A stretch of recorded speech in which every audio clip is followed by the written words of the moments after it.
शुभ रास्ता। जी रूबिका जी, आपने जो सवाल उठाए वो बहुत वाजिब सवाल है और मैं भी उन्हीं सवालों को उठाना चाहती थी। मैं अब तो फिर मैं इस पूरे नैरेटिव में थोड़ा सा और आगे बढ़ करके कुछ सवाल पूछना चाहती हूँ। आपने जो ये प्रश्न पूछा कि क्या राजद में या जेडीयू में ऐसे लोग नहीं हैं जिनको मंत्री पद दिया जाए और जिनके ऊपर किसी भी तरीके का दाग ना हो। ये प्रश्न बिहार के संदर्भ में और ज़्यादा प्रासंगिक इसलिए हो जाता है, और मैं जो जेडीयू से जो नेता बैठे हैं और आरजेडी के जो विधायक बैठे हैं उनसे विनम्रता से कहना चाहती हूँ, खुद मैं बिहार से हूँ, आप लोगों को ये तो यथास्थिति पता है कि आरजेडी के साथ जंगल राज शब्द चिपका हुआ है। भले ही आप लोग चाहें कि वो ना चिपके, आप कितना भी इमेज मैनेजमेंट की कोशिश करें, पर वो जो सच्चाई है वो है। इस चुनाव में भी भाजपा और राजद की कांटे की टक्कर रही। राजद सिर्फ इस वजह से आगे नहीं बढ़ पाई, इनकी इंटरनल रिपोर्ट्स हैं, अपनी इंटरनल रिपोर्ट जो डेटा टीम है उनके साथ बैठे और उनको पता खुद ही चलेगा कि जंगल राज एक बहुत बड़ा फैक्टर है। लोगों के मन में आज राजद को लेकर के जो डर है वो इतनी जल्दी नहीं जाएगा। ऐसे सिचुएशन में क्या सच में इनके पास विधायक नहीं थे जिनको ये सीट ऐसे पोजीशंस पे बिठाते? कम से कम जनता के सामने तो ये लगता है कि जो व्यक्ति न्याय मंत्री है, जो व्यक्ति एग्रीकल्चर मिनिस्टर है, वो कम से कम घपला नहीं करेगा। लालू प्रसाद जी चारा चोरी के इल्जाम में ही निपट गए, पॉलिटिकल करियर निपट गया उनका, और आपने एग्रीकल्चर मिनिस्टर को फिर वैसा घोटालेबाज व्यक्ति बनाया। किस तरीके का ये है? यहां पे समझने पर, पूछने पर, कहने पर आदमी को बाध्य होना पड़ता है कि शायद अगर इनकी लीडरशिप पढ़ी लिखी होती, टॉप लीडरशिप की मैं बात कर रही हूं, राजद में बहुत अव्वल दर्जे के नेता हैं जिन्होंने बहुत संघर्ष किया है, जो बहुत पढ़े लिखे हैं, जो बौद्धिक रूप से, जमीनी रूप से सक्षम है, मैं उनकी बात नहीं कर रही। टॉप लीडरशिप जो है इनकी, जो परिवारवाद के कारण बिल्कुल ही सड़ती हुई चली जा रही है, वहां पर चूंकि बौद्धिक स्तर कम है, इसलिए इन चीजों को अख्तरुल साहब आपकी बातों का जवाब देना जेडीयू की जहां तक बात है। हाँ, मैं जेडीयू पर आऊं उससे पहले, चूंकि आपने आरोप लगाए, अख्तरुल साहब कुछ कहना चाह रहे हैं और फिर बिलारी साहब। मैं आप देखिए रूबिका जी आप उनसे जवाब लीजिएगा। मैं उनका जवाब जानती हूँ कि वो भाजपा को घसीटेंगे, मोदी जी पे टिप्पणी करेंगे, उससे मेरा मैं भाजपा की प्रवक्ता नहीं हूँ और ना मैं बनना चाहती हूँ। इसीलिए आपको मोदी जी से और भाजपा से जो खुन्नस हो वो निकालिए ना इलेक्टोरली। मुझे सवाल के घेरे में मत लाइए। मैंने जो पॉइंटेड सवाल आपसे पूछा उसका जवाब सिर्फ लेकिन आप नहीं बोलेंगे बिना भाजपा और इसको लाए हुए बीच में, क्योंकि मेरा कोई लेना देना नहीं है आप लोगों की प्रतिबद्धता से। जी अब बताइए, आपको क्यों नहीं बनाया शाहीन जी? आपकी छवि भी अच्छी है, जनता भी पसंद करती है, चूंकि छवि अच्छी है इसलिए टेलीविजन पर भी भेजा जाता है। और अख्तरुल साहब 4 साल से बिहार में महिलाएं जो है चुप्पा वोटर के तौर पर नहीं है, चुप्पा वोटर के तौर पर अख्तरुल भाई जानी जाती हैं, ठीक है। नीतीश बाबू को जिताने में उनका बड़ा योगदान रहा है। मैं बिहार की वोटर नहीं हूँ, लेकिन मंत्री बनने के लिए अगर कोई वोट हो रहा होता तो मेरा वोट आज काउंट कर दें आप। छवि आपकी अच्छी बना देते आपको मंत्री। एक और वोट उस चुप्पा वोटर में से एक रिप्रेजेंटेटिव शुभ रास्ता का भी आपको मिल गया है। अरे अच्छी छवि वाले नेताओं की कमी है क्या अख्तरुल साहब? नहीं, देखिए, अगर अच्छी छवि लोग देखते तो योगी आदित्यनाथ को मुख्यमंत्री नहीं बनाते। 5-7 गंभीर आपराधिक मामले हैं। अच्छी छवि देखते तो देश के गृह मंत्री अमित शाह नहीं बनते, जो जेल में तड़ीपार हो चुके हैं। पार्लियामेंट में 100 सांसद भारतीय जनता पार्टी के 100 सांसद नहीं रहते, 24 मंत्री नहीं रहते। अरे जब तक देश में हमारे कानून है, हमारे देश में यह कानून है, जब तक न्यायालय दोषी करार नहीं देता तब तक वह निर्दोष है। जब तक न्यायालय में दोष सिद्ध नहीं अरे अख्तरुल साहब, जहां तक इस इंडिविजुअल केस की बात है, एक तो मेरी बात सुनिए। मैं ये कह रही हूँ, आपको इस लड़ाई में कूदना ही क्यों है? आपकी दुखती नब्ज क्या है आप जानते हैं ना? जंगल राज का टैग।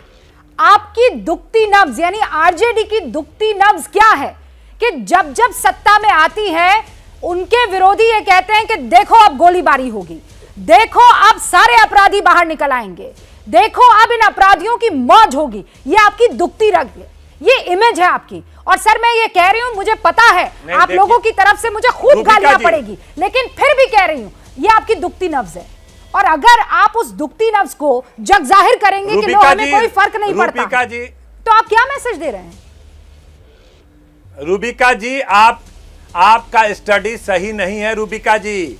बिहार को जो जंगल राज लालू राबड़ी जी के टाइम में दिया गया है, आप भारत सरकार के एनसीआरबी का डाटा देखिए, उसमें लालू जी राबड़ी जी के शासनकाल में आपराधिक घटनाएं देखिए, और ये भाजपा के शासनकाल और नीतीश कुमार जी के शासनकाल को देखिए। 300% वृद्धि थी जब तक 15 साल भाजपा की सरकार बिहार में थी, और लालू जी की तुलना में 300 वृद्धि थी। फिर भी जंगल राज कहा गया उस राज को, क्योंकि गरीबों का राज था, पिछड़ों का राज था, दलितों का राज था, इसलिए जंगल राज की नहीं। अख्तरुल साहब, ये नहीं, तो मैं चुनौती देता हूं, आप एनसीआरबी का डाटा देखिए। मैं ये कह रही हूं, इमेज जानते हैं ना आप, इमेज क्या होती है? जंगल राज कैसे आपने संज्ञा दिया, कैसे संज्ञा दिया? शुभराज जी, कोई कारण बताइए, आप जंगल राज पे बहस कीजिए हमसे ना। आप तो खुद बिहार की बेटी है ना, हम चैलेंज करते हैं, चैलेंज कर रहे हैं भाजपा के प्रवक्ता को। मैं नहीं, भाजपा की प्रवक्ता नहीं है शिवराज का, बिहार से ताल्लुक रखती है। मैं गौरव भाटिया को अभी आपका सवाल पूछ लूंगी, लेकिन शिवराज जी की बात सुन लीजिए आप। अभी गूगल सर्च कीजिए, एनसीआरबी निकालिए, भारत सरकार गृह मंत्रालय का आंकड़ा निकालिए, और ये देखिए लालू जी के टाइम में। अरे शाहीन जी सुनेंगे कि इन्हीं को बोलने दीजिए, इन्हीं को बोलने दीजिए, ठीक है, इन्हीं को बोलने दीजिए, क्योंकि बिहार के बारे में यही जानते हैं, बिहार की जनता भी यही है, नेता भी यही है, इनको जनता से कोई फर्क नहीं पड़ता। मैं बिहार की बेटी हूं शाहीन जी, और मैं बिहार छोड़ करके आ गई क्योंकि आपके नेता लालू प्रसाद ने हम जैसे युवतियों का जीना दूभर कर दिया था। मैं नाम ले लेकर बताना चाहूंगी, लेकिन अभी मैं नहीं लूंगी क्योंकि मेरे चैलेंज करता हूं। हो सकता है नहीं, नाम ले लेकर के नेताओं का बता सकती हूं। आप किस आंकड़ा से प्रूफ करेंगे? आप इतने बड़े चैनल पे बोल रहे हैं, आप इतने बड़े चैनल पे बोल रहे हैं, आप प्रूफ कीजिए। हम भारत सरकार के आंकड़ा से, गृह मंत्रालय से आपको प्रूफ करेंगे कि वो शासन बेहतर शासन था। भाजपा का 15 साल का शासन जंगल राज था। बिहार छोड़ दिया, वापस बिहार जाने की इच्छा नहीं होती, और अगर राजद के नेता पदासीन होंगे तो मैं बिहार वापस नहीं लौटूंगी। ये एक नॉन रेजिडेंट बिहारी की आवाज है, आप दबाना चाहते हैं दबा दीजिए, लेकिन यही है आपकी छवि और यही किया है आपने। लहजे से आराम से आपसे एक सवाल पूछा कि आप ऐसे लोगों, कार्तिकेय सिंह को बनाने का क्या लॉजिक था? क्या अनंत सिंह के साथ उनके कनेक्शन का नहीं पता आप लोगों को? ये जो दो गुंडे आप लोगों ने बिठा करके रखे हैं मंत्रालय में, मैं गुंडाई की वो टीवी देख नहीं पा रहे हैं। अख्तरुल साहब, मैं बता देती हूँ, शुभरास्ता इस वक्त आपसे बात कर रही हैं, आप कंफ्यूज हो रहे हैं क्योंकि चैनल देख नहीं रहे हैं। अख्तरुल साहब, बस मैं क्लैरिफाई कर रही हूँ, शुभरास्ता आपसे बात कर रही है, वो बिहार की बेटी है, वो बिहार में पैदा हुई है, पढ़ाई लिखाई वहां पर की है। समझ में हमको समझा रूबिका जी। हाँ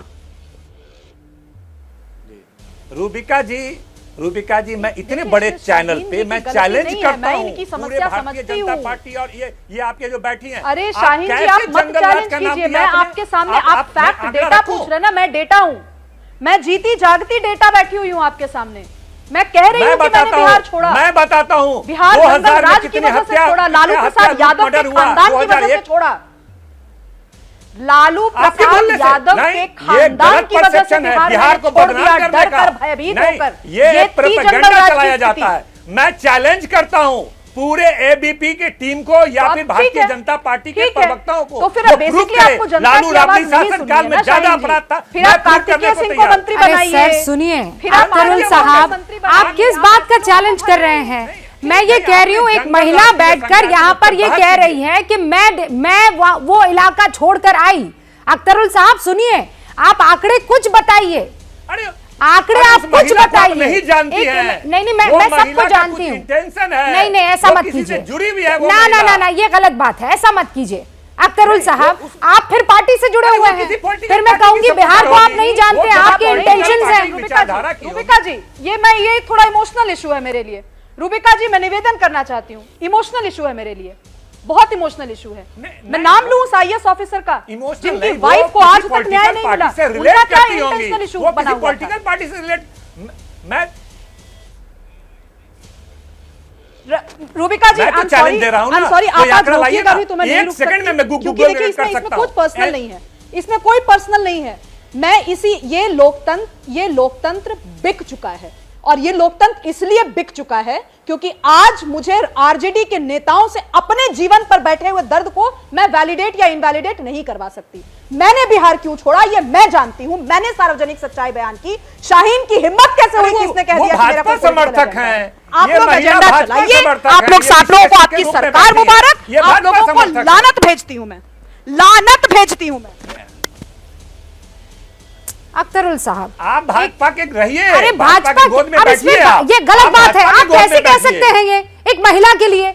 वो ये कह रही है कि इमोशनल इशू है, वो ये कह रही है कि मैंने पर्सनली फील किया अख्तरुल साहब। और आप कैसे, नहीं, आप ये कैसे कह सकते हैं कि आप जाकर फला की गोद में बैठिए? अख्तरुल साहब, आप इतने पढ़े लिखे समझदार ज़हीन शख्स हैं, आप ये बात कैसे कह सकते हैं? आपको अपने पॉलिटिकल बेनिफिट देखिए, लेकिन ये गलत है। भाजपा के विचारधारा के साथ रहिए, व्हाटएवर सर, व्हाटएवर में भी के साथ रहिए, लेकिन आप अपनी पार्टी के बचाव के लिए किसी महिला को इस तरीके से इमोशनली तोड़ नहीं सकते हैं। एक स्ट्रांग औरत है वो, लेकिन वो जब कह रही है कि मैंने बिहार छोड़ा है, तो आप कह रहे हैं इसलिए क्योंकि तुम्हें बीजेपी का सपोर्ट करना है। गौरव भाटिया,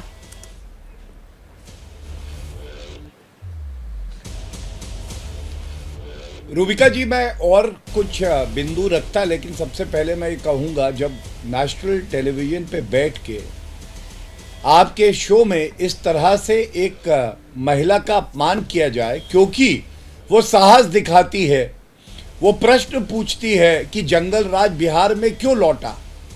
और आप सोचिए, कार्तिकेय सिंह को हटाएंगे नहीं, लेकिन एक महिला जो सवाल पूछेगी उसके लिए अपशब्द कहेंगे। यही तो जंगल राज है।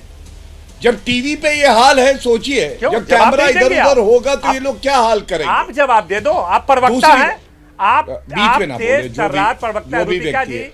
भाई साहब, आप ये तेज तर्रार मेरे सवाल का जवाब दिलवा दीजिए। भाई साहब, आप प्लीज बीच में ना बोले, मैं आपका तब भी सम्मान कर लूंगा, वरना आप कहेंगे कि तेज तर्रार प्रवक्ता हैं, टारगेट किया जा रहा है। मैं तो आपको कह रहा हूँ मेरी बारी हो जाए फिर।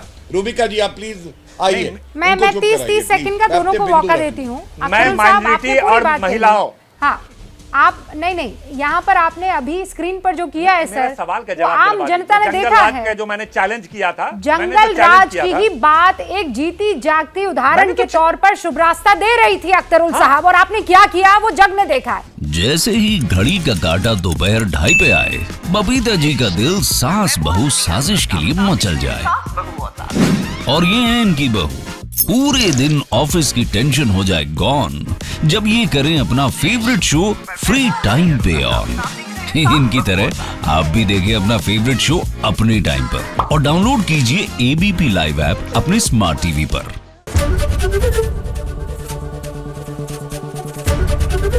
एबीपी न्यूज आपको रखे आगे।